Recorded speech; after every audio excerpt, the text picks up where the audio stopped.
कैसे हैं आप सभी लोग? उम्मीद है आप सभी लोग बहुत अच्छे होंगे। देखिएगा बच्चों, कल जो अपन ने पढ़ा था पिछले लेक्चर में, वो अपन ने एसएचएम के बारे में जानकारी ली थी और मशीन के बारे में। आज जो अपन पढ़ने वाले हैं वो आपके सामने स्क्रीन पर लिखा हुआ है थर्मोडायनेमिक्स, मीन्स जो थर्मल फिजिक्स होती है उसके बारे में अपन पूरी जानकारी लेंगे इस चैप्टर में बेटा। तो देखिएगा, सबसे पहले अगर थर्मोडायनेमिक्स की बात आती है तो सबसे पहले बात आएगी लाडलो टेम्परेचर की, ताप की बात निकल कर आएगी साहब। तो आप सभी लोग जानते हैं टेम्परेचर होता क्या है साहब, तापमान होता क्या है। देखिएगा, पहले डेफिनेशन पढ़ते हैं तापमान होता क्या है। तो समझिएगा, किसी वस्तु का वह गुण, किसी वस्तु का ताप वह गुण है जो हमें यह बताता है कि कोई वस्तु कितनी गर्म है या कितनी ठंडी है, या ताप दो वस्तुओं के मध्य ऊष्मा प्रवाह की दिशा बताता है। ताप को डिग्री या सेल्सियस में मापा जाता है तथा इसका SI मात्रक केल्विन होता है बेटा। ये सब उम्मीद है आप सब लोगों को पहले से ही पता होगा। देखिएगा, आप लोग मान लीजिएगा किसी दुकानदार के पास गए और दुकानदार से कहा कि अमूल की पाउच दे दी। अमूल की पाउच से मतलब दूध दे दीजिएगा। जैसे ही आप दूध को कहाँ लेते हैं, हाथ में लेते हैं बेटा, तो आपने महसूस किया होगा आपका हाथ कैसा हो जाता है, ठंडा हो जाता है कि नहीं हो जाता। तो इसका मीन्स क्या हुआ, हाथ ठंडा होने का मीन्स क्या हुआ, हाथ ठंडे होने का मीन्स होता है आपकी बॉडी से टेम्परेचर निकलकर कहां जा रहा था प्यारे बच्चों, दूध की पाउच में जा रहा था। तो कहीं ना कहीं तापमान क्या होता है बेटा, स्थानांतरित होता है। अगर तापमान मान लीजिएगा किसी बॉडी से बाहर निकल रहा है तो वह बॉडी क्या हो जाएगी, ठंडी हो जाएगी। और टेम्परेचर किसी बॉडी में अगर इंटर कर रहा है, मतलब टेम्परेचर किसी बॉडी में आ रहा है, तो समझ लीजिएगा वह बॉडी कैसी हो जाएगी बेटा, गर्म हो जाएगी। तो बातें यही बता रहा है। आप सब लोग जानते हैं टेम्परेचर को किस में मेजर किया जाता है, तापमान को डिग्री में या अपन केल्विन में मेजर करते हैं। जैसे आपने सुना भी होगा कि आज एटमॉस्फेयर का टेम्परेचर 17 डिग्री सेल्सियस है, 42 डिग्री सेल्सियस है, 45 डिग्री सेल्सियस है ना सर। तो कहीं ना कहीं अपन तापमान को किस में मेजर करते हैं मेरे लाडलो, सेल्सियस में, और किस में मेजर करते हैं, केल्विन में मेजर करते हैं सर।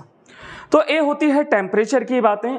आगे बढ़ते हैं सर, तो अपन समझते हैं अगर टेम्परेचर को केल्विन में देखना हो तो अगर टेम्परेचर सेल्सियस में दिया हो मेरे बच्चों, तो आप उसमें 273 को 273 को प्लस कर दें तो वह तापमान आपको किस में मिल जाएगा मेरे बच्चों, केल्विन में मिल जाएगा। किस में मिल जाएगा, केल्विन में मिल जाएगा। अगर सेल्सियस में दिया हो तो 273 का ऐड कर दें, 273 का प्लस कर दें तो वह आपको किस में मिल जाएगा, केल्विन में मिल जाएगा सर।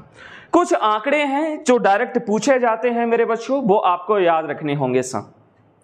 जैसे दिया हुआ है एक कोई नॉर्मल व्यक्ति है, एक स्वस्थ मनुष्य है के शरीर का तापमान अगर देखा जाए तो वह तापमान कितना होता है मेरे बच्चों, 37 डिग्री सेल्सियस। और अगर फ़ारेनहाइट में बात करें तो वह तापमान आता है 98.4 डिग्री फ़ारेनहाइट आता है मेरे बच्चों। क्लियर है सर। एक स्वस्थ व्यक्ति के शरीर का अगर आप टेम्परेचर चेक करें तो वह टेम्परेचर जो मेजर किया गया है मेरे बच्चों, तो आप याद रखेंगे डायरेक्ट पूछा जाता है 37 डिग्री सेल्सियस, 37 डिग्री सेल्सियस। और यही बात अगर फ़ारेनहाइट में पूछ दे तो फ़ारेनहाइट में होता है 98.4 डिग्री फ़ारेनहाइट सा।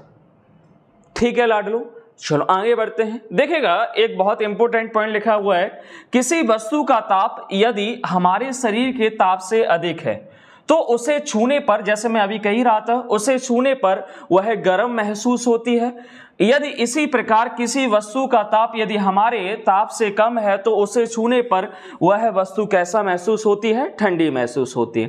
जैसे मैंने एग्जांपल अभी दिया था शुरुआत में बच्चों कि आप मान लीजिएगा किसी दुकानदार से अमूल की पाउच लेने गए, तो जैसे ही अमूल की पाउच को आपने कहाँ रखा, हाथ पर रखा, तो अमूल की पाउच अधिकांशतः कैसी होती है, ठंडी होती है। तो आपका हाथ कैसा महसूस होता है, ठंडा महसूस होता है कि नहीं। तो ठंडा महसूस होने का मतलब क्या था, कहीं ना कहीं टेम्परेचर हमारी बॉडी से निकलकर कहाँ जा रहा है, बाहर की तरफ जा रहा है।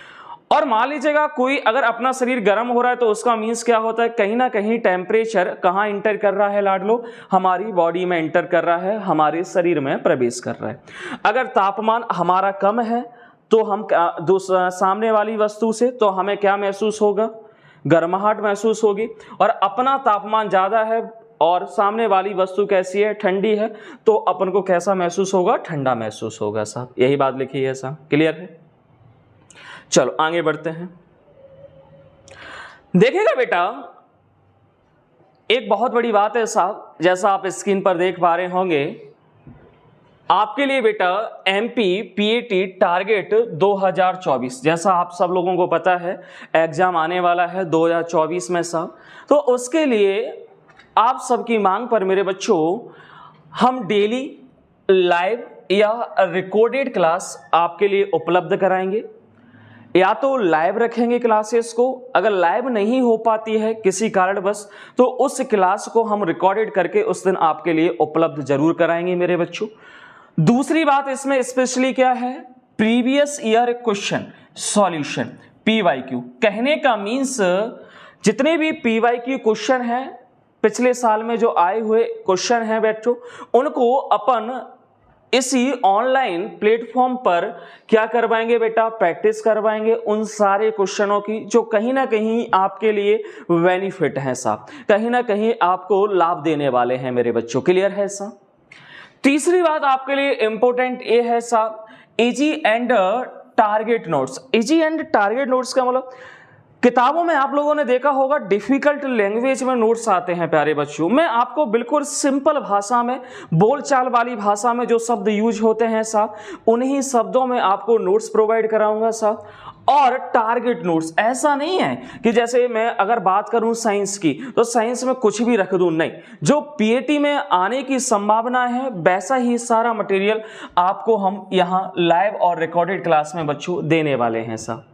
तीसरी बात, नेक्स्ट बात समझिएगा, Y1 गेट 2 कोर्सेस। इसका मीन्स क्या हुआ प्यारे बच्चों, ब्रैकेट में लिखा हुआ है इंग्लिश या हिंदी। कहने का मीन्स ऐसे विद्यार्थी जो इंग्लिश मीडियम के हैं साहब, तो ऐसा भी मानना है इंग्लिश मीडियम के हैं तो 100% इंग्लिश को कैच करना क्या होता है, मुश्किल होता है। तो उन विद्यार्थियों के लिए अपन साइड में हिंदी के नोट्स भी प्रोवाइड कराएंगे साहब। और जो व्यक्ति हिंदी के हैं तो उन्हें भी 100% हिंदी समझने में दिक्कत आती है, तो उनको साइड से अपन दूसरी बात इंग्लिश के भी नोट्स प्रोवाइड कराएंगे। मतलब विद्यार्थी किसी भी मीडियम को हो, उसे दोनों मीडियम के नोट्स और क्लासेस उपलब्ध रहेंगी साहब। तो समझना आसान रहेगा, बाइलिंगुअल समझना बहुत आसान होता है प्यारे बच्चों। क्लियर है साहब। और आप लोगों को मैं बता दूं, हमारे जो ऑफलाइन बैच चलते हैं, अगर आप लोग इच्छुक हैं तो 8 से 10 AM मीन्स सुबह क्लास रहती है बेटा 8 से 11, रेगुलर क्लास रहती है मंडे टू सैटरडे साहब। और आप कोई भी इस ऑफलाइन और ऑनलाइन क्लास के लिए इच्छुक है तो इस नंबर पर संपर्क कर सकता है 7974563447 बेटा। ऑनलाइन जो क्लासेस रहेंगी वो 8 to 10 PM मतलब 8 से 10 रहेंगी मेरे बच्चों। बहुत ही अच्छा समय है 8 से 10, दिन भर की झंझटों से आप फ्री हो जाएंगे सर। 8 से 10 बिल्कुल रिलैक्स का टाइम होता है, घर पे बैठ के आराम से आप 8 से 10 रेगुलर ऑनलाइन क्लासों को क्या कर सकते हैं, उपलब्ध कर सकते हैं प्यारे बच्चों। क्लियर है, प्राप्त कर सकते हैं। उसके बाद आप देख ही पा रहे हैं तो इसका कहीं ना कहीं आप फायदा मिलने वाला है आपको सर, एमपी पीएटी टारगेट 2024। तो आप लोग ज्यादा से ज्यादा जुड़िएगा सर और ज्यादा से ज्यादा इसको शेयर कीजिएगा ताकि बहुत सारे लोग जुड़ पाएं और कहीं ना कहीं इस सब का फायदा ले पाए मेरे बच्चों। क्लियर है सर। दो बातें विशेष याद रखनी है, कब से स्टार्ट कर रहे हैं ये batch, new batch start from 1 नवंबर 2023। आप समझ पा रहे हैं कुछ ही दिनों में, 7-8 दिनों में यह बैच स्टार्ट होने वाला है बच्चों। तो फटाफट से आप सब लोग जुड़ जाइएगा सर। सब देख पा रहे होंगे ऑफलाइन और ऑनलाइन दोनों ही बातें हैं सर, है ना। डेली लाइव और रिकॉर्डेड क्लासें रहेंगी सर, तो आप सब लोग जुड़िएगा, ठीक है बेटा। और ज्यादा से ज्यादा इस चीज को शेयर कीजिएगा सर। आगे बढ़ते हैं, देखेगा बेटा आगे आता है स्केल्स ऑफ टेम्परेचर। आपने देखा होगा टेम्परेचर को अलग अलग मापा जाता है, अलग अलग मेजर किया जाता है सब। कभी कभी टेम्परेचर को सेल्सियस में मेजर किया जाता है, कभी कभी टेम्परेचर को केल्विन में मेजर किया जाता है, कभी कभी टेम्परेचर को फ़ारेनहाइट में मेजर किया जाता है ऐसा। तो टेम्परेचर को मापने के अलग अलग क्या होती है मेरे बच्चों, स्केल होती हैं साहब, अलग अलग स्केल होती हैं साहब। तो देखिएगा हर स्केल के दो फिक्स पॉइंट होते हैं, एक लोअर फिक्स पॉइंट, एक क्या होता है प्यारे बच्चों, हायर फिक्स पॉइंट या अपर फिक्स पॉइंट कह देते हैं ऐसा। ए लोअर फिक्स पॉइंट और ए क्या होता है प्यारे बच्चों, अपर फिक्स पॉइंट होता है। जो अपर फिक्स पॉइंट होता है उसे बॉइलिंग पॉइंट भी कहा जाता है, बॉइलिंग पॉइंट भी कहा जाता है, क्वथनांक बिंदु कहा जाता है, और इसे फ्रीजिंग पॉइंट कहते हैं। क्या कहते हैं प्यारे बच्चों, फ्रीजिंग पॉइंट कहते हैं, याद रखें। तो स्केल बनाने के लिए दो बातों का विशेष ध्यान रखना पड़ता है मेरे बच्चों, एक लोअर फिक्स पॉइंट का और दूसरा अपर फिक्स पॉइंट का सा। तो लोअर फिक्स पॉइंट अगर आप सेल्सियस स्केल का यूज कर रहे हैं तो lower fix point 0 degree Celsius, higher fix point कितना होता है 100 डिग्री सेल्सियस सा, डिफरेंस 100 लिखा हुआ है। फ़ारेनहाइट की बात कर रहे हैं तो 32 डिग्री फ़ारेनहाइट और 212 डिग्री फ़ारेनहाइट रहता है अपर फिक्स पॉइंट। अगर आप केल्विन स्केल की बात कर रहे हैं तो 273 और ये कितना होता है 373 केल्विन होता है। फिक्स बात करें तो 0.15 ऐड हो जाता है। एक और स्केल होती है र्यूमर स्केल, इसका लोअर फिक्स पॉइंट 0 डिग्री होता है लाडलो, और अपर फिक्स पॉइंट कितना होता है 80 डिग्री होता है, 80 डिग्री होता है सा। तो हर स्केल को बनाने के लिए दो बातों का विशेष ध्यान रखना होता है कि उस स्केल का लोअर फिक्स पॉइंट कितना है और उस स्केल का अपर फिक्स पॉइंट कितना है, मतलब उस स्केल का कितना हिमांक बिंदु है और उस स्केल का कितना क्वथनांक बिंदु है साहब। क्लियर है? तो स्केल बनाने के लिए ये बातें रखना बहुत जरूरी होती हैं साहब। अगर आपको कन्वर्ट करना हो सेल्सियस को फ़ारेनहाइट में, केल्विन में और र्यूमर में, तो आप इस फॉर्मूले का यूज करते हैं CY5 equal to F-32/9 equal to K -273/5 equal to R/4। ये निकल कर कैसे आता है तो मैं समझाने का प्रयास करता हूँ। देखिएगा साहब, सारी स्केल की बातें की जाए तो स्केल बेसिकली अपने पास कौन सी थी, 3 स्केल थी। एक स्केल बेसिकली 3 स्केल यूज की जाती हैं। पहली स्केल अपन ने कौन सी मान ली है प्यारे बच्चों, सेल्सियस स्केल। दूसरी कौन सी मान ली है अपन ने, केल्विन स्केल। और तीसरी कौन सी मान ली है, फ़ारेनहाइट स्केल। तो हर स्केल के 2 फिक्स पॉइंट होते हैं मेरे बच्चों, ये बात आप जानते हैं। तो कौन कौन से 2 फिक्स पॉइंट होते हैं समझिएगा। एक होता है अपने पास अपर फिक्स पॉइंट और एक होता है लोअर फिक्स पॉइंट। तो सेल्सियस स्केल का जो लोअर फिक्स पॉइंट होता है वो 0 होता है, अपर फिक्स पॉइंट होता है वो 100 होता है ऐसा। इसी प्रकार से जो केल्विन है, केल्विन का लोअर फिक्स पॉइंट 273 होता है मेरे बच्चों और अपर फिक्स पॉइंट कितना होता है 373 होता है ऐसा। इसी प्रकार से जो फ़ारेनहाइट स्केल है मेरे बच्चों, उसका लोअर फिक्स पॉइंट 32 होता है ऐसा और अपर फिक्स पॉइंट 212 होता है। कितना होता है प्यारे बच्चों, 212 होता है। तो हर स्केल के कितने फिक्स पॉइंट होते हैं मेरे बच्चों, हर स्केल के कितने फिक्स पॉइंट होते हैं साहब, 2 फिक्स पॉइंट होते हैं। तो फॉर्मूला बनाने के लिए अपन करते क्या है साहब समझिएगा, रीडिंग ऑफ स्केल। फॉर्मूला बनाने के लिए करते हैं मेरे बच्चों reading of scale, reading of scale minus lower fix point upon upper fix point upon upper fixed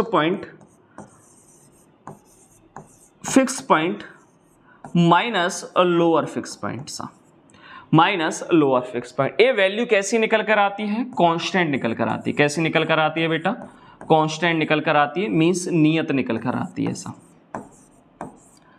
अगर इस बात को अपन यूज करें साहब तो कैसे यूज कर पाएंगे, ध्यान से सुनते हैं।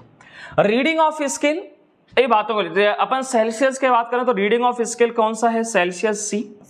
सेल्सियस का लोअर फिक्स पॉइंट कितना है 0, अपर 100 माइनस 0। कांस्टेंट है तो सब इक्वल में आ जाएंगे सब। केल्विन का कितना होता है कि -273 बेटा अपॉन कितना हो जाएगा 373 माइनस कितना हो जाएगा 273। इसी प्रकार फ़ारेनहाइट का F-32 प्यारे बच्चों और कितना आ जाएगा 212 माइनस कितना हो जाएगा 32 हो जाएगा।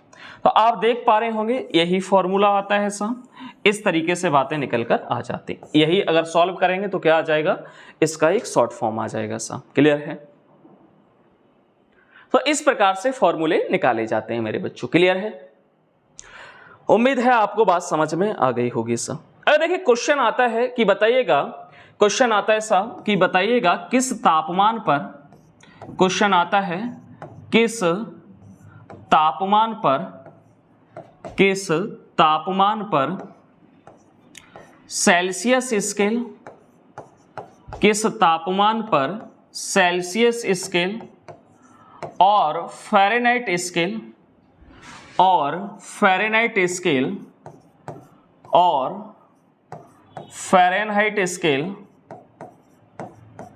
के पाठ्यांक समान होते हैं। स्केल के पाठ्यांक समान होते हैं। किस तापमान पर समान होते हैं? समान होते हैं। समान होते हैं। किस तापमान पर समान होते हैं साहब? एक क्वेश्चन है आपसे। देखिएगा इस क्वेश्चन का सॉल्यूशन कैसे करेंगे साहब, समझते हैं बेटा। तो आप बात किसकी कर रहा है? सेल्सियस की। और किसकी कर रहा है? फ़ारेनहाइट की। तो आपने फॉर्मूला जाना होगा। सेल्सियस का क्या होता था साहब? C अपॉन कितना है? 100 इक्वल टू F माइनस कितना? 32 अपॉन कितना हो जाएगा प्यारे बच्चों? 212 माइनस 32 180 होता है।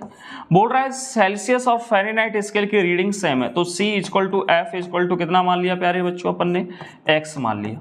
तो क्या करेंगे? X upon 100 equal to X minus 32, क्योंकि F की जगह भी X लिखना है, C की जगह भी X लिखना है ऐसा।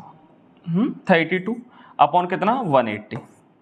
जब इसको सॉल्व करें तो कितना आ जाएगा? 0 से 0 कट जाएगा मेरे बच्चों। आप देख पाएंगे 0 से 0 कट जाएगा ऐसा है। इधर कितना आ जाएगा? 9 9 दूनी 18। इधर कितना आ जाएगा? 5 दूनी 10। सॉल्व करेंगे इसको तो कितना आ जाएगा साहब? देखें x अपॉन कितना आ जाएगा? 5 आ जाएगा बेटा, equal to x minus 32 upon कितना आ जाएगा? 9। इसको आगे और सॉल्व करें तो कितना आ जाएगा? 9x equal to 5x minus 5 दूनी 10, 5 3 15 और 1 16, कितना आ जाएगा? 160 160 आ जाएगा बेटा। जब इसको सॉल्व करें तो कितना आ जाएगा साहब? यहाँ से इसको इधर ले आए, 9x minus 5x equal to कितना हो जाएगा प्यारे बच्चों? 9x minus 5x equal to कितना हो जाएगा? 160। तो ये आप देख पाएंगे कितना आ जाएगा? 4x इक्वल टू कितना आ जाएगा? 160 160। तो 4 चौके 16 1 0 4। तो x का वैल्यू कितना आ गया प्यारे बच्चों? Minus 40 degree. तो 40 डिग्री पर, माइनस 40 डिग्री पर सेल्सियस और फ़ारेनहाइट स्केल की रीडिंग कैसी हो जाएंगी बेटा? समान आ जाएंगी। बच्चे इसको डायरेक्ट भी याद रख लेते हैं, पर आपको पूरा सॉल्यूशन करवा दिया है कि माइनस 40 डिग्री सेल्सियस कैसे आंसर निकल कर आता है। ऐसा क्लियर है? तो ये आप याद रखेंगे बच्चों। आगे बढ़ते हैं अपन। अब आगे बढ़ते हैं तो बात आती है ऊष्मा की, हीट की बात निकल कर आती है अपने पास कि ऊष्मा क्या होती है। ऐसा तो देखिएगा ऊष्मा ऊर्जा का ही क्या होता है? दूसरा रूप होता है। ऐसा वही कारण लिखा है, तो लिखा हुआ है ऊष्मा एक प्रकार की ऊर्जा है। ऊष्मा एक प्रकार की ऊर्जा है जो ताप में अंतर के कारण एक वस्तु से दूसरी वस्तु में स्थानांतरित होती है। Means heat is a form of energy transfer from one body to another due to a temperature difference. Means अगर ताप में अंतर होगा तभी ऊष्मा क्या होगी? प्रभावित होगी। ऊष्मा हमेशा, हीट हमेशा मेरे बच्चों अधिक तापमान से निम्न तापमान, हाई टेम्परेचर से लो टेम्परेचर की तरफ फ्लो होती है। ऐसा हमेशा बात है, और तब तक फ्लो होती है जब तक दोनों तापमान कैसे ना हो जाएं? सेम ना आ जाएं, समान ना आ जाएं, तब तक ऊष्मा हमेशा अधिक तापमान से निम्न तापमान की ओर ही प्रभावित होती है। ऐसा क्लियर है मेरे बच्चों? ठीक है, देखते हैं, समझते हैं। ऊष्मा हमेशा उच्च ताप से निम्न ताप की वस्तुओं में स्थानांतरित होती है जब तक कि दोनों का ताप समान ना हो जाए, है ना। इंग्लिश में बात करें, heat always flow from higher temperature to lower temperature till the temperature becomes equal, जब तक दोनों समान ना हो जाए। ऐसा ये भी बात आप जानते हैं, किसी वस्तु को जब ऊष्मा दी जाती है तो ताप बढ़ता है, जब उसमें से ऊष्मा निकाल दी जाती है तो उसका ताप क्या हो जाता है? घट जाता है। ऐसा ऑब्वियस बात है। ऊष्मा किसी चीज को दी जा रही है तो उस बॉडी का टेम्परेचर इंक्रीज कर जाएगा, अगर वहां से ऊष्मा निकाल ली जा रही है तो उस बॉडी का टेम्परेचर डिक्रीज कर जाएगा, कम हो जाएगा। सा इसमें भी कोई बड़ी बात नहीं है। ठीक है, तो ऊष्मा हमेशा ऊर्जा का ही रूप होता है जो तापांतर के कारण क्या होता है? ऊष्मा स्थानांतरित होती है। ऐसा अब ऊष्मा के मात्रक क्या होते हैं साहब, क्या चीज है, तो समझने का प्रयास करते हैं। ऊष्मा के मात्रकों की बात करें तो ऊष्मा का सबसे पहला मात्रक कैलोरी होता है साहब, याद रखेंगे। या फिर और भी बात कर लें तो ऊष्मा गतिकी के अनुसार ऊष्मा का सीजीएस मात्रक अर्ग और एसआई मात्रक क्या है, जूल। उसी के बाद एक और मात्रक आता है कैलोरी। क्या होता है प्यारे बच्चों, कैलोरी होता है, ये बात आप याद रखेंगे। कैलोरी की कोई परिभाषा पूछते तो आप याद रखेंगे 1 ग्राम शुद्ध जल का ताप 1 डिग्री सेल्सियस में बढ़ाने के लिए आवश्यक ऊष्मा की मात्रा को कैलोरी कहते हैं साहब। 1 ग्राम शुद्ध जल का ताप 1 डिग्री सेल्सियस बढ़ाने के लिए आवश्यक ऊष्मा की मात्रा को क्या कहते हैं, कैलोरी कहते हैं साहब। ये बात आप याद रखेंगे साहब, क्लियर है, कोई बड़ी बात नहीं है। किलो कैलोरी का मतलब क्या हो जाता है, किलो ऊर्जा साहब उसमें तो किलो कैलोरी हो जाता है, कोई बड़ी बात नहीं है इसमें साहब। चलो एक कुछ कन्वर्जन है जो बहुत जरूरी है, आपको याद रखने होंगे। 1 कैलोरी में कितने जूल होते हैं, 4.2 जूल होते हैं। किलो का मतलब आपसे कहा है किलो जुड़ जाएगा, 1000 जुड़ जाएगा मेरे बच्चों। 1 किलो कैलोरी का मतलब 4.2 इंटू 1000। 1 किलो कैलोरी का एक क्या लिख दिया है इसने, 1 किलो कैलोरी, हाँ अगर जूल में चेंज करना चाहते हैं साहब तो आपको क्या करना होगा, ये करना होगा साहब। 1 जूल में कितने अर्ग होते हैं साहब, तो ये जरूरी है 1 जूल में 10⁻7 अर्ग होते हैं साहब। ये बात फिर से रिपीट होगी, 1 कैलोरी कितने जूल के बराबर होती है, 4.2 जूल के बराबर होती है साहब, क्लियर है। आंकड़े याद रखें, सबसे इंपॉर्टेंट आंकड़ा ये है 1 कैलोरी में कितने जूल होते हैं, 4.2 जूल होते हैं। और 1 जूल में कितने अर्ग होते हैं, 10⁻7 अर्ग होते हैं। ये बात आपको याद रखनी होगी बेटा। आगे बढ़ते हैं, अब अपने पास निकल कर आती है विशिष्ट ऊष्मा। क्या निकल कर आती है प्यारे बच्चों, विशिष्ट ऊष्मा, स्पेसिफिक हीट। क्या होती है विशिष्ट ऊष्मा, समझते हैं साहब, देखिएगा समझते हैं क्या होती है विशिष्ट ऊष्मा साहब अपने पास देखिएगा।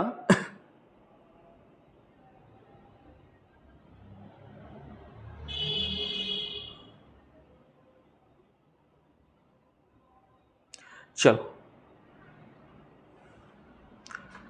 देखिएगा विशिष्ट ऊष्मा क्या होती है, किसी पदार्थ के एकांक द्रव्यमान का ताप 1 डिग्री सेल्सियस से बढ़ाने के लिए आवश्यक ऊष्मा की मात्रा को पदार्थ की विशिष्ट ऊष्मा कहते हैं साहब। मीन्स क्या है, कोई मान लीजिएगा आपके पास यूनिट मास है साहब, यूनिट मास को 1 डिग्री सेल्सियस बढ़ाने के लिए कितनी ऊष्मा की रिक्वायरमेंट है, कितनी ऊष्मा की आवश्यकता पड़ रही है, तो वो क्या कहलाती है, विशिष्ट ऊष्मा कहलाती है साहब। याद रखेंगे बेटा, विभिन्न विभिन्न पदार्थों के लिए विशिष्ट ऊष्मा का मान भिन्न भिन्न होता है। अर्थात विशिष्ट ऊष्मा केवल पदार्थ की प्रकृति पर निर्भर करती है। ये बात बहुत इंपॉर्टेंट है, किस पर निर्भर करती है, पदार्थ की प्रकृति पर निर्भर करती है। पदार्थ बदलने पर विशिष्ट ऊष्मा क्या हो जाएगी प्यारे बच्चों, बदल जाएगी। ऐसा क्या समझ में आया, यहां से ये समझ में आया, हर पदार्थ की विशिष्ट ऊष्मा कैसी होती है, अलग अलग होती है। पानी हो तो उसकी विशिष्ट ऊष्मा अलग है, बर्फ है तो उसकी विशिष्ट ऊष्मा अलग है। ऐसा हर पदार्थ की अपनी विशिष्ट ऊष्मा होती है। और विशिष्ट ऊष्मा क्या होती है, एकांक द्रव्यमान को 1 डिग्री सेल्सियस क्या करने के लिए, बढ़ाने के लिए, उसका ताप, आपको कितनी ऊष्मा की रिक्वायरमेंट है तो वो क्या कहलाएगी, विशिष्ट ऊष्मा कहलाएगी, स्पेसिफिक हीट कहलाएगी मेरे बच्चों, क्लियर है ऐसा। विशिष्ट ऊष्मा के मात्रक की बात करें, मात्रक की बात करने से पहले उसके फॉर्मूले की बात करते हैं। तो विशिष्ट ऊष्मा को हम S से रिप्रेजेंट करते हैं, किससे करते हैं प्यारे बच्चों, विशिष्ट ऊष्मा को, स्पेसिफिक हीट को हम S से रिप्रेजेंट करते हैं। और S बराबर होता है Q/m डेल्टा थीटा। क्या होता है, m डेल्टा थीटा से। अगर मैं इसके मात्रक की बात करूं साहब, इसके मात्रक की बात करूं साहब, तो इसका मात्रक क्या हो जाएगा बेटा, बताइएगा साहब। Q का मात्रक क्या होता है, बताइएगा साहब। Q का मात्रक क्या हो जाएगा, अगर कैलोरी में CGS में बात कर लें साहब तो क्या हो जाएगा, कैलोरी। मास का क्या हो जाएगा, m मास को बता रहा है तो क्या हो जाएगा, ग्राम। और इसका क्या हो जाएगा, डिग्री सेल्सियस। तो याद रखेंगे ये इसका क्या आ जाएगा, मात्रक आ जाएगा, कैलोरी पर ग्राम डिग्री सेल्सियस। विशिष्ट ऊष्मा होती क्या है, Q/m डेल्टा थीटा। विशिष्ट ऊष्मा हमेशा तापांतर की वजह से आती है, किसकी वजह से आती है प्यारे बच्चों, हमेशा तापांतर की वजह से आती है, टेम्परेचर डिफरेंस की वजह से आती है। तापांतर की वजह से आती है, टेम्परेचर डिफरेंस की वजह से आती है साहब। ये बात आप याद रखेंगे। जहाँ जहाँ तापमान में परिवर्तन की बात होगी वहाँ वहाँ कौन सी ऊष्मा की रिक्वायरमेंट होगी मेरे बच्चों, बताइएगा? विशिष्ट ऊष्मा की रिक्वायरमेंट होगी। जैसे मान लीजिएगा 10 डिग्री सेल्सियस पानी है और उसका तापमान कितना हो जाता है 100 डिग्री सेल्सियस, तो तापमान में परिवर्तन हुआ कि नहीं, 10 से कहाँ पहुँचा 100, तो कहीं ना कहीं कौन सी ऊष्मा लगी, उसमें विशिष्ट ऊष्मा लगती है साहब। कुछ बातें याद रखनी पड़ेंगी प्यारे बच्चों, कुछ बातें याद रखनी पड़ेंगी साहब। पानी की विशिष्ट ऊष्मा, वाटर की विशिष्ट ऊष्मा की बात करें तो पानी की जो विशिष्ट ऊष्मा होती है साहब वो कितनी होती है, 1 होती है। कितनी होती है बेटा, 1। यूनिट वही हो जाएगी कैलोरी पर ग्राम डिग्री सेल्सियस। और बर्फ की जो विशिष्ट ऊष्मा होती है, आइस की जो स्पेसिफिक हीट होती है प्यारे बच्चों, वो होती है 1/2 कैलोरी पर ग्राम डिग्री सेल्सियस। ये बात आपको याद रखनी होगी। विशिष्ट ऊष्मा हमेशा तापांतर की वजह से आती है, टेम्परेचर डिफरेंस की वजह से आती है। ये बात आप याद रखेंगे। क्लियर है बच्चों? चलो, पानी की विशिष्ट ऊष्मा 1 होती है, बर्फ की विशिष्ट ऊष्मा 1/2 ग्राम। ये इसका बीमीश सूत्र बनाया गया है साहब, तो आप जाके पा रहे हैं, फॉर्मूला लिखा है Q/m डेल्टा थीटा। बीमीश सूत्र बनाने का प्रयास किया गया है, तो अच्छे से नहीं लिखा है, मैं अच्छे से लिख दे रहा हूँ इसको। L⁻², T⁻², थीटा यहाँ पे टेम्परेचर को बता रहा है, तो थीटा की पावर कितनी है, -1। ये इसका क्या निकल कर आता है, बीमीश सूत्र निकल कर आता है। ये बात आप याद रखेंगे। क्लियर है बेटा? चलो आगे बढ़ते हैं साहब। ये आंकड़े दिए हुए हैं वाटर की, मैंने कहा है स्पेसिफिक हीट वाटर की कितनी होती है, 1 कैलोरी पर gram into degree Celsius. Specific heat of ice की कितनी होती है, इतनी होती है साहब। स्पेसिफिक हीट ऑफ वेपर की कितनी होती है, 0.47 कैलोरी पर ग्राम इंटू डिग्री सेल्सियस होती है साहब। पानी की विशिष्ट ऊष्मा 1 होती है, बर्फ की विशिष्ट ऊष्मा 0.5 होती है, स्पेसिफिक हीट ऑफ वेपर की कितनी होती है, 0.47 होती है। क्लियर है? चलो आगे बढ़ते हैं बेटा। कुछ बातें हैं विशिष्ट ऊष्मा के बारे में सा। रोगी की सिकाई में गर्म पानी की थैलियों का उपयोग किया जाता है। क्यों किया जाता है समझे, क्योंकि पानी की विशिष्ट ऊष्मा कैसी होती है, सर्वाधिक होती है। इसी कारण रोगी की सिकाई में गर्म पानी की थैलियों का उपयोग किया जाता है। मशीनों के चारों ओर पाइप में ठंडा पानी घुमाया जाता है जो मशीन को गर्मी दूर कर देता है। सब बहुत जरूरी है। अत्यधिक ठंड के दिनों में किसान अपने खेत को पाले से बचाने के लिए रात में सिंचाई कर देता है सा। ये भी बात इंपॉर्टेंट है, क्यों करता है, क्योंकि इसकी विशिष्ट ऊष्मा कैसी होती है प्यारे बच्चों, सर्वाधिक होती है सा। याद रखेंगे आप इस चीज को। आगे और समझिएगा। इससे एक बात और बताना चाहते हैं। जैसे एक अपने पास आती है प्यारे बच्चों विशिष्ट ऊष्मा और एक होती है गुप्त ऊष्मा, लेटेंट हीट। जैसे ग्राफ से बातें समझना। जैसे ये अपने पास एक ग्राफ है बेटा, इस तरीके से ग्राफ बना हुआ है ऐसा। इस ग्राफ में क्या क्या है साहब समझिएगा। जैसे मान लीजिएगा अपने पास बर्फ रखी हुई है, कितने पर रखी हुई है यहाँ पे बेटा, -10 डिग्री सेल्सियस पर। इधर अपन क्या ले रहे हैं, टेम्परेचर ले रहे हैं ऐसा। क्लियर है? इधर साइड टाइम ले रहा है। तो मान लीजिएगा कोई बर्फ है, कितने पर रखी हुई है, -10 डिग्री सेल्सियस पर क्या रखी हुई है, आइस रखी हुई है साहब। क्लियर है? बर्फ रखी हुई।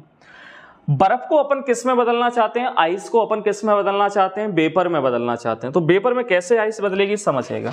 तो आइस -10 डिग्री सेल्सियस पर रखी हुई है, आइस -10 से फिर कहाँ जाएगी प्यारे बच्चों, आइस 0 डिग्री सेल्सियस पर जाएगी साहब। ये 0 डिग्री सेल्सियस को बता रहे हैं।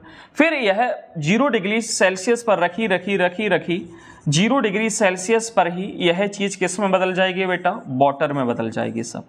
किस में बदल जाएगी बेटा, वाटर में बदल जाएगी।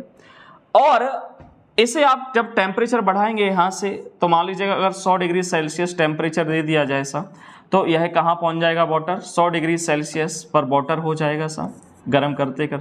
अगर इसे आप 100 डिग्री सेल्सियस पर कंटिन्यू गर्म करेंगे सा, 100 डिग्री सेल्सियस पर कंटिन्यू गर्म करेंगे मेरे बच्चों, तो यह 100 डिग्री सेल्सियस पर क्या हो जाएगा, स्टीम हो जाएगा। मतलब किस में बदल जाएगा, भाप में बदल जाएगा। किस में बदल जाएगा बेटा, भाप में। तो एक बर्फ को भाप में बदलने के लिए आपको इन चरणों से होकर गुजरना होता है, इन स्टेप को फॉलो करना होता है मेरे बच्चों। तो आप देखिएगा अपने पास दो ऊष्माएं होती हैं, एक होती है विशिष्ट ऊष्मा। कौन सी होती है प्यारे बच्चों? एक होती है अपने पास विशिष्ट ऊष्मा। समझना मेरी बातों को, विशिष्ट ऊष्मा स्पेसिफिक हीट, स्पेसिफिक हीट होती है ऐसा। विशिष्ट ऊष्मा स्पेसिफिक हीट स्मॉल एस से रिप्रेजेंट करते हैं उसको। क्या होता है? Q/m डेल्टा थीटा सा। दूसरी अपने पास होती है गुप्त ऊष्मा। कौन सी होती है प्यारे बच्चों? गुप्त ऊष्मा होती है। इसे L से रिप्रेजेंट करते हैं, इंग्लिश में कहते हैं इसको लेटेंट हीट। क्या कहते हैं प्यारे बच्चों? लेटेंट हीट कहते हैं। तो Q इक्वल टू होता है ml। Q इक्वल टू क्या होता है बेटा? Latent heat, latent heat. Q equal to होता है ml, तो L यहाँ से निकालेंगे तो क्या आ जाएगा? Q/m आ जाएगा। तो L किसको बता रहा है? लेटेंट हीट को बता रहा है। तो बात समझिएगा, जो स्पेसिफिक हीट होती है वो हमेशा किसकी वजह से आती है? तापांतर की वजह से आती है। याद रखेंगे, टेम्परेचर डिफरेंस की वजह से आती है, टेम्परेचर डिफरेंस की वजह से आती है। और जो लेटेंट हीट होती है वो हमेशा अवस्था परिवर्तन से आती है। किससे आती है प्यारे बच्चों? अवस्था परिवर्तन से आती है। जहाँ जहाँ स्टेट चेंज होगी, जहाँ जहाँ स्टेट चेंज होगी वहाँ वहाँ क्या लगेगी प्यारे बच्चों? लेटेंट हीट लगेगी। जहाँ जहाँ स्टेट चेंज होगी, जहाँ जहाँ अवस्था परिवर्तित होगी वहाँ वहाँ क्या लगेगी? लेटेंट हीट लगेगी। अवस्था का मतलब पानी बर्फ में बदल रहा है, पानी भाप में बदल रहा है, ऐसा ऐसे कहते हैं अवस्था। देखिएगा, समझते हैं इन बातों को। यहाँ आइस है, आइस में रहा, मतलब अवस्था परिवर्तित नहीं हुई पर टेम्परेचर परिवर्तित हो गया। आइस पहले -10 डिग्री सेल्सियस पर था, अब कितने पे पहुंच गया? 0 डिग्री सेल्सियस पर। तो कहीं ना कहीं तापमान में परिवर्तन हुआ। तो यहाँ जो ऊष्मा लगेगी वो कौन सी लगेगी प्यारे बच्चों? बताइएगा। यहाँ जो ऊष्मा लगेगी वो कौन सी लगेगी? स्पेसिफिक हीट लगेगी। कौन सी लगेगी प्यारे बच्चों? स्पेसिफिक हीट लगेगी। यहाँ पे यह याद रखेंगे आप, विशिष्ट ऊष्मा लगेगी सा। यहाँ देखिएगा, आइस किस में बदल गई? वाटर में बदल गई सा। तो आइस जब वाटर में बदली है तो स्टेट चेंज होगी, स्टेट चेंज होगी तो यहाँ लगेगी अपने पास लेटेंट हीट। कौन सी लगेगी प्यारे बच्चों? लेटेंट। जहाँ जहाँ अवस्था परिवर्तन की बात होगी वहाँ लगेगी लेटेंट हीट। हिंदी में कहें तो वहाँ लगेगी गुप्त ऊष्मा। कौन सी लगेगी प्यारे बच्चों? वहाँ आप याद रखेंगे, वहाँ कौन सी लगेगी? गुप्त ऊष्मा लगेगी सा।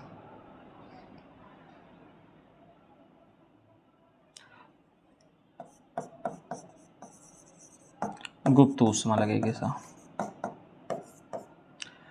यहाँ देखिएगा, 0 डिग्री सेल्सियस वाटर किस में जा रहा है? 100 डिग्री सेल्सियस में। तापमान में परिवर्तन हो रहा है तो यहाँ लगेगी स्पेसिफिक हीट, यहाँ लगेगी स्पेसिफिक हीट। यहाँ देखिएगा 100 डिग्री सेल्सियस से 100 डिग्री सेल्सियस में जा रहा है पर अवस्था परिवर्तित होगी, वाटर स्टीम में बदल रहा है सा, तो यहाँ लगेगी लेटेंट हीट सा। कौन सी लगेगी बेटा? Latent heat. तो आप मेरे ख्याल से समझ गए होंगे, लेटेंट हीट हमेशा अवस्था परिवर्तन में लगती है और स्पेसिफिक हीट हमेशा टेम्परेचर डिफरेंस में लगती है, तापमान परिवर्तन। जहाँ जहाँ तापमान परिवर्तन की बात होगी मेरे बच्चों वहाँ वहाँ क्या लगेगा? Specific heat. और जहाँ जहाँ अवस्था परिवर्तन की बात होगी वहाँ वहाँ लगेगा लेटेंट हीट, गुप्त ऊष्मा सा। क्लियर है? तो ये बात आपको बतानी थी, बहुत ज़रूरी था सा। क्लियर है? आगे बढ़ते हैं बेटा, आज का लेक्चर अपन यहीं ख़त्म करते हैं सा। जो भी दिक्कतें हों, जो भी समस्या हों वो ज़रूर कमेंट में बताइएगा। और आपको सूचना दी गई थी कि MP PET 2024 target batch start हो रहा है 1 नवंबर से बच्चों। ऑनलाइन रिकॉर्डेड और लाइव क्लासेस रहेंगी, तो कहीं ना कहीं आप उसका फ़ायदा रखें सा, फ़ायदा लें और ज़्यादा से ज़्यादा इस वीडियो को शेयर करें और ज़्यादा से ज़्यादा सब्सक्राइब करवाएं सा। ये आप सब लोगों का दायित्व है। धन्यवाद।